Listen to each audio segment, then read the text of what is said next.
Hi, my name's Craig Lewis. I'm the owner of Night Owl Circus Arts here in Johnson City, Tennessee. There's been a lot of discussion among aerial studio and pole studio owners about what is the best way to get really good audio quality on your Zoom classes during quarantine. And I've put the idea out there that I think the best option is going to be a headset mic, like you would often see in an aerobics class or a Zumba class at your local gym.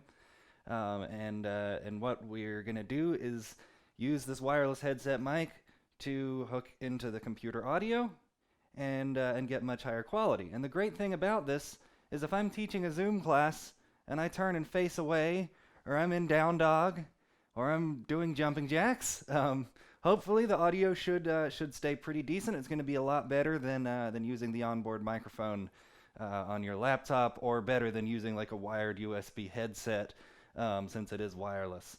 So I'm going to go through and show you the different components of this system today.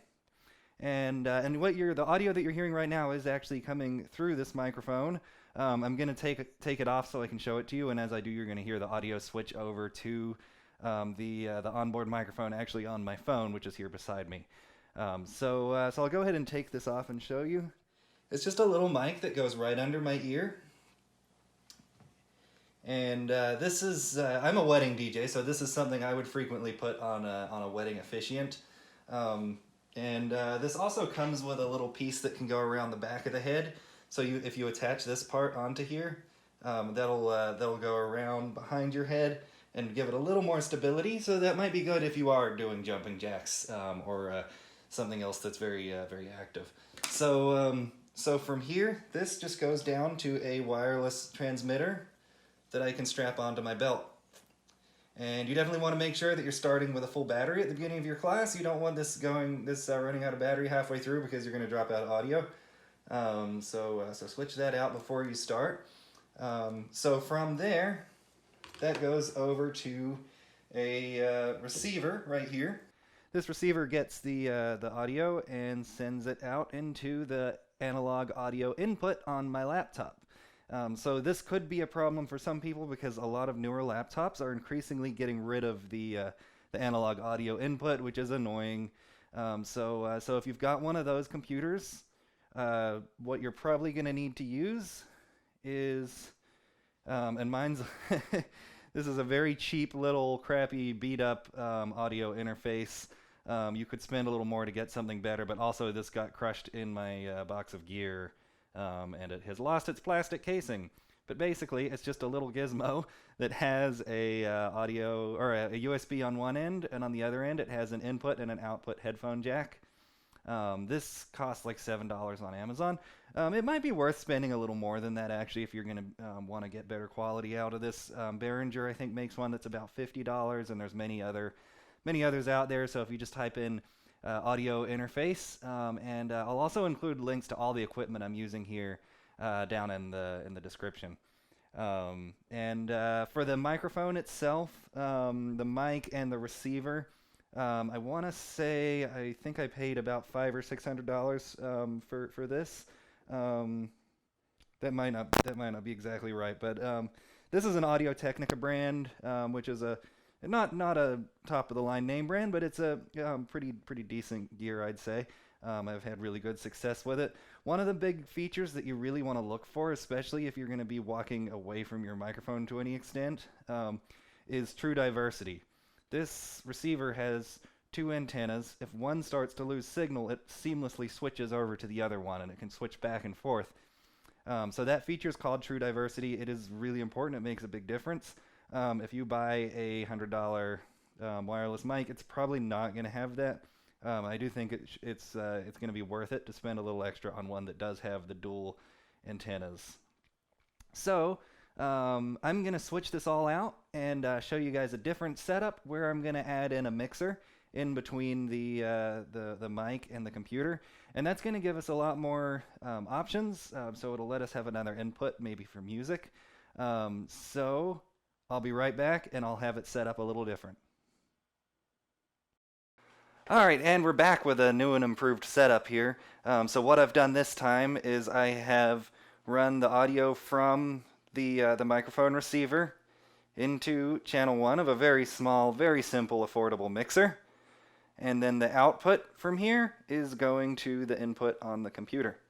This is a very bare bones mixer. I did not pay a lot for this. I couldn't tell you the exact amount, but I'll make sure to put a link in the description. This is a PV-PV6.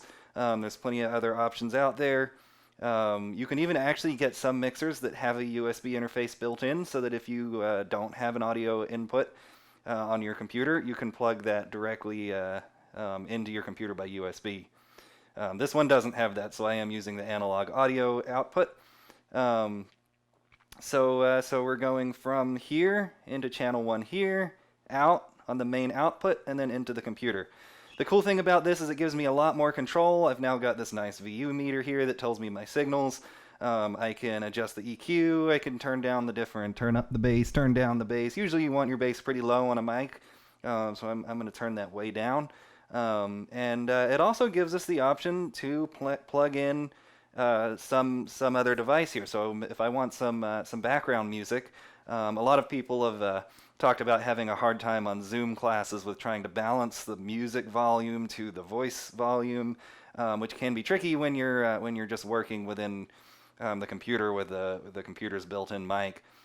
So by putting this on an external mixer for the music, it's going to give you a lot more control to be able to balance those volumes out how you want them. So there's a lot of audio adapters going on here, and I'll actually mention from the previous setup, what I was using then was a 1/4-inch jack going to a headphone jack. So I've got a little adapter here that does that, and it's going into a headphone jack, comes out the other end, that goes to the computer. So that's what I was doing in the first setup. Now this is what's called unbalanced audio, and I don't want to get too technical with it, but I'll just tell you that unbalanced audio is very prone to having some hum or some different audio issues that are just going to make things not sound great. In my setup, it didn't seem to happen, but you may encounter that. If that's the case, then using balanced audio is much better. So over here, this is called an XLR cable. And an XLR cable is a balanced audio signal, so it's likely to give you better quality. So I've got an XLR cable out going into the XLR on my mixer. Pretty much any mixer is going to have XLR. And then right here I don't want to unplug that because you'll lose the sound, but I'll unplug this one to show you. This is what these are. It's a little adapter that's got a mono 1/4-inch jack on one end and an RCA connector on the other. And I've gone from then an adapter that goes from RCA to headphone jack, which is a little bit convoluted. We're going 1/4-inch to RCA to headphone jack. If you can get your hands on an adapter that does that all in one step, that's awesome. If not, you may have to chain a few adapters together like I did here.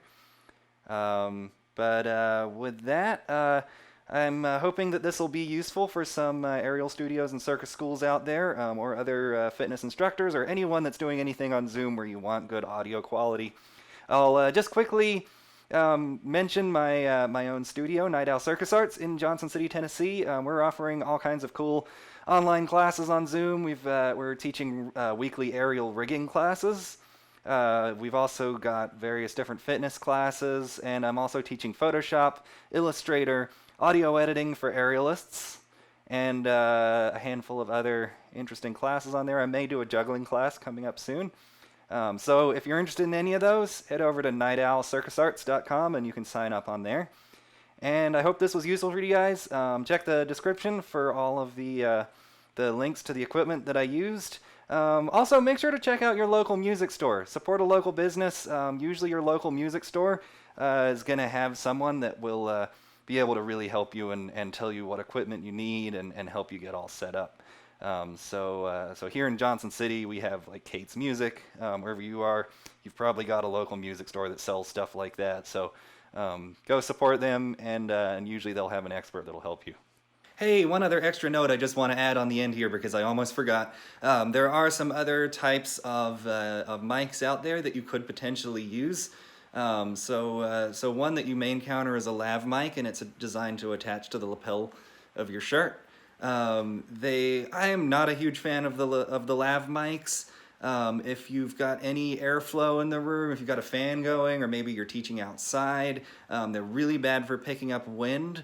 They also just don't tend to get the same volume and signal to noise ratio that you can get with a mic that's really close to your mouth like this. So I would recommend the headset mic that goes over the ear, but you could also experiment with the lav mic if you want. The price is pretty comparable, but I personally think you're going to get better results with a headset.